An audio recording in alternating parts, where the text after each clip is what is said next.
55 और 95 हर उम्र के लिए यकसा मुफीद, मफाद आम्मा का आलम बरदार। जरूर सब्सक्राइब करें, लाइक करें, शेयर करें और बेल आइकन प्रेस करना न भूलें। Rabbani the scholar YouTube channel. मोहतरम सामीन, आपको बताता चलूँ कि ये नशिस्त जो है महीने के जो पहला मंगल रहेगा उसमें अपने वक्त पर ये शुरू हो जाया करेगी। इसके बाद मैं इस महफिल में तबर्रुक बांटने के लिए, इस महफिल को और मुअत्तर करने के लिए मैं अंसारी उस्मान गनी इसकत साहब को आवाज़ दे रहा हूँ कि वो आए और हमारे सामीन पे तबर्रुक पेश करें।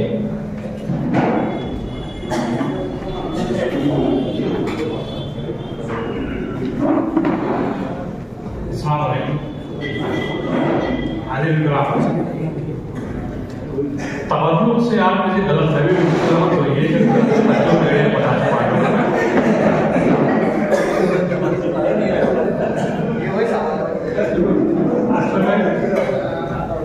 एक सिलसिला ये इस सिलसिले से नया शुरू हमने किया है कि शहर में तंज मजाक की रवायत नई नहीं, काफ़ी पुरानी है और पहले भी लोग तंज मजाक के लिखते रहे हैं, लेकिन आज किसी को याद है, किसी को नहीं। ये तबर्रुक नाम से हमने जो सिलसिला शुरू किया मुस्तकिल सिलसिला रहेगा। हर नशिस्त में गुजरे हुए किसी तंज मजाक को, किसी मजाहिया शायर के कुछ न कुछ कलाम यहाँ पर, या उसका कोई मजमून, या उसका कोई इक़्तिबास, या उसकी कोई गज़ल या कोई नज़म जो है यहाँ पर पेश की जाएगी, ताकि हम आने वालों को याद रखते ही पिछले जो गुजर गए उनको भी हम याद रखें। इसीलिए हमने ये सिलसिला शुरू किया है। इस सिलसिले में सबसे पहले मरहूम इस्माइल अकबर साहब बुजुर्ग बैठे हैं मेरे सामने, वैसे मैं खुद बुजुर्ग बोल चुका हूँ, उनको अच्छी तरह याद होगा कि वो एक अखबार निकालते थे, अकबर टाइम्स। और मेरी मालूमात के मुताबिक अकबर टाइम्स जो है वो शहर का पहला तंजिया मजाहिया अखबार था। यह बात है कि उसमें सियासत की आमेज़ थी, चटनी सियासत की लगती रहती थी, लेकिन असल में हकीकत में वो तंजिया मजाहिया मजमून था, अखबार था। और उसके रूह रवा इस्माइल अकबर साहब बागबार शख्सियत के मालिक थे। हमारे ज़ैद कुच्ची साहब, इनके वालिद मोहतरम मरहूम मोहम्मद उमर कुच्ची साहब ज़बरदस्त मज़ाहिया शायर थे। मैंने खुद उनके अपनी जवानी के आलम में उनकी शायरी, उनकी मज़ाहिया शायरी से लुत्फ़ उठाया है। और हकीकत ये है कि जब वो पढ़ते थे तो आगे उनके बाद जो आने वाला शायर था उसका चिराग तो गुल हो ही जाता था, जो पीछे पढ़ के जाता था वो भी गायब हो जाता था। सिर्फ उनके क़ज़ात, उनकी नज़में और उनका अंदाज पढ़ने का वो याद रह जाता था। 13 जून 1908 को उनकी पैदाइश हुई और 27 दिसंबर 1973 को उनकी वफ़ात हुई। उस वक्त बहुत सारे लोगों ने उन पर मज़ामीन लिखे थे। एक मजमून इस्माइल अकबर साहब ने लिखा था, ताज़ियती मजमून, और हकीकत ये है कि वो मजमून सब पे भारी था। कुच्ची साहब की शख्सियत, उनकी ज़राफ़त और उनके कलाम को मंजर, ये जो इस्माइल अकबर साहब ने लिखा था, सही मानों में हर कदम वही मजमून मैं अभी आपके सामने पढ़ रहा हूँ। पर सुनिए और साहब मजमून को दाद दीजिए। इसका उन्वान है तारुफ। ये मजमून कुच्ची साहब के, उमर कुच्ची साहब के मजमूए कलाम सरकश में शामिल है। तारुफ इस्माइल अकबर मुदीर अकबर टाइम मालेगांव। कुच्ची साहब का इंतकाल भरपूर बुढ़ापे में हुआ।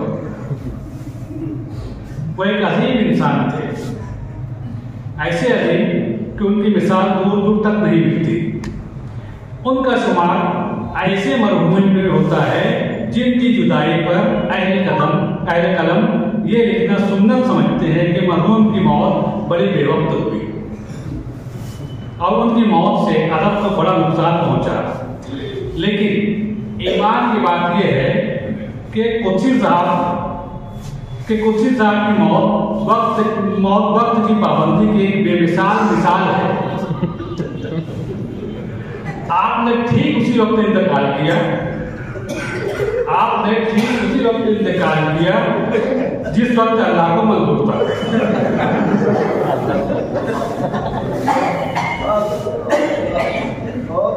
दूसरी बात अदब के नुकसान की है, तो इस मामले में हम ये अकाउंटेबल नहीं कर सकते कि अदब को कितना नुकसान हुआ, लेकिन इतना जरूर कह सकते हैं कि बेअदबी को बड़ा फायदा हुआ। कुर्सी साहब फितरतन चुलबुले और शरीफ थे। चुलबुलेपन से तो सिर्फ वही लोग बखूबी वाकिफ हैं जो उनसे करीब थे, लेकिन ज़राफ़त से हर खास वाकिफ था। शायरी के अलावा गुफ्तार में भी उनको कमाल हासिल था कि बसा औक़ात लोग हंसते हंसते दर्द शिकम में मुब्तला हो जाते। मशायरों में जब खड़े होते तो चेहरे पर मूसलाधार संजीदगी की बरसात देखकर लोगों को ऐसी गलतफहमी होती कि कहीं घर से लड़ाई करके तो नहीं आए। लेकिन जब कलाम सुनाना शुरू करते तो न सिर्फ घूमते हुए सामीन होश में आ जाते, बल्कि मोटी बारीक हल्की भारी और पस्त बुलंद हंसी की आवाजों से उड़ता भी हड्डियां कड़कड़ाकर उड़ बैठता। कुर्सी साहब में एक खासियत ऐसी थी जो किसी शायर में नहीं सुनी गई। ये खुदादार सलाहियत थी और यही सलाहियत उनके मकबूलियत की रफ्तार को तेज से तेज तक करती चली गई।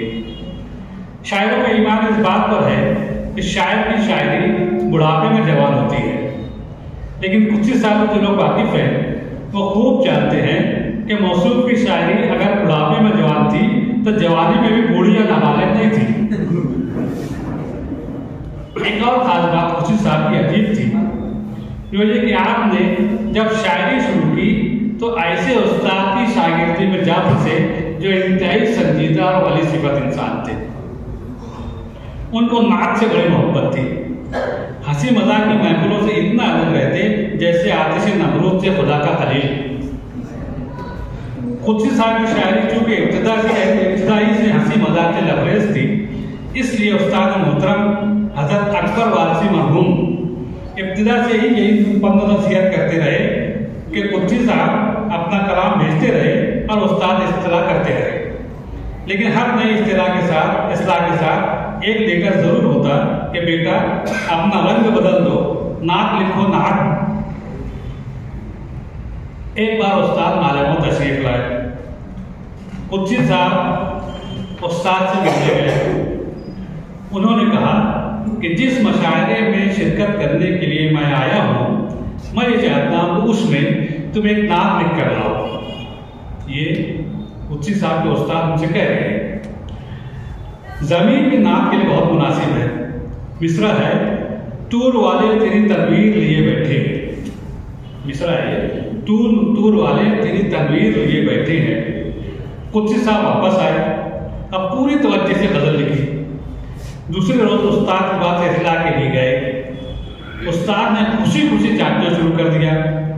बिलाखिर एक शेर पर आकर अटक गए। शेर था, आज मैखाने में वाइस को भी देखा हमने।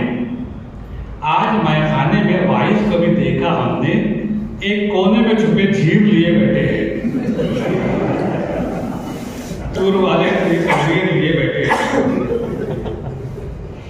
उस्ताद ने पर्चा फेंक दिया और सोचने लगे कि खुदा जाने ये लड़का किस खमीर का बना हुआ है।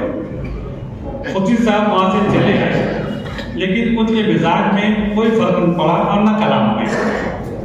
इसका मतलब ये हरगिज़ नहीं कि कुर्सी साहब कोई मजहब बेजार इंसान थे, बल्कि ये उनकी ज़रीफ़ाना फितरत की मजबूरी थी, वरना एक बाइखलाक दियानतदार मजहबी इंसान थे। बल्कि ये कहना गलत ना होगा कि आम मुसलमानों से ज़्यादा बेबाक और साबुत मुसलमान थे।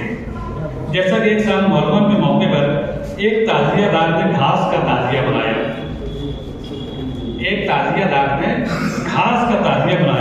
तो आपने इस तरक्की पसंद हरकत पर कता फरमाया। तरक्की पसंद हरकत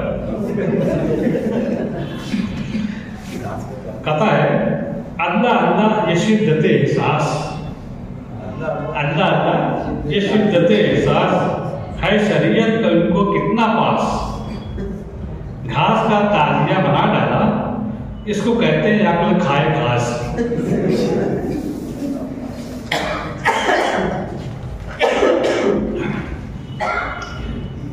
कुदसी साहब की शायरी में सिर्फ ज़राफ़त ही नहीं बल्कि जुर्रत और दीनदारी भी झलकती है।